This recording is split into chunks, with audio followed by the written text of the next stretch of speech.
Mahakasika ny fifidianana indray kosa, anisan'ny dingana ny tanterahana omaly ao anatin'ny fanomanana an'izay fifidianana izay ny fanasiniavan'ireo firenena sy vondrona andraisam-pirenena sy ny fandaharana asa famatsim-bola ho an'ny fifidianana na ny PASEM manoloana ny fahavitana izay sy ny izay ary dia manana ny ambarany ny avy ao amin'ny Ankolafy Ravalomanana.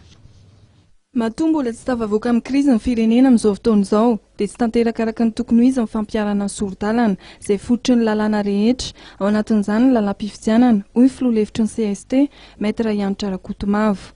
Ny fahatoniana izay andrasana dia mbola tsy tanteraka, mbola misy ny sistamy politika ny ivelany, mbola misy ny gadra politika sy ny aina aman-jery izay mihidy hoy ny Ankolafy Ravalomanana. Nosorita Maître Yanitra Rakotomavo ihany koa fa miankina amin'ny politika ny fanatanterahana ny fifidianana fa tsy mijanona amin'ny fanomanana teknika fotsiny. Tsika tsara fa nina présidence ny tarany teny hoe ny ara teknika tsy maintsy homanina foana na roviana atao fifidianana io fa miankina amin'ny politika ary miankina amin'ny accord politika ny fivoa Madagasikara amin'ny crise. Accord politika no natao tany tondrozotra iny fa ny fanatanterahana anazy ihany koa mbola accord politika ihany satria atsamitsika amin'ny teny zao raha ohatra ka voalaza anatin'ny tondrozotra io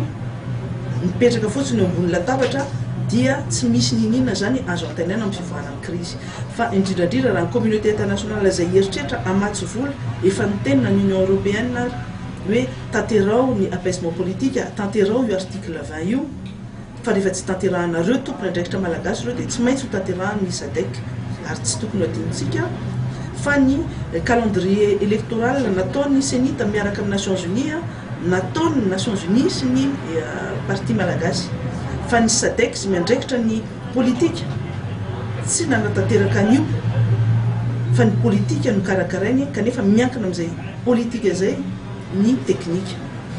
ka ho hitantsika eo zany hoe hatraiza no fafahana mirosa amin'izay fifidianana izay raha ny sitrapony Mouvance Ravalomanana na rapiso dia rapiso ary atao fifidianana io apodio président Marc Ravalomanana avy aloha ilatsaka izay te latsaka rehetrarehetra dia hita eo ny tiany vahoaka sy tsy tiany vahoaka avy aloha ny vahoaka hifidy démocratiquement. Mikasika ny fitoriana ireo manam-boninahitra zandary roa izay heverin'ny Ankolafy Ravalomanana apetraka dia nilaza i Maître Yanitra Rakotomavo fa eo am-panomanana ny atota-taratasy rehetra mahakasika izany izy ireo ary atsoatso no hametrahany mpiaradia amin'Andriamatoa Marc Ravalomanana ny fitoriana eny anivon'ny fitsarana malagasy.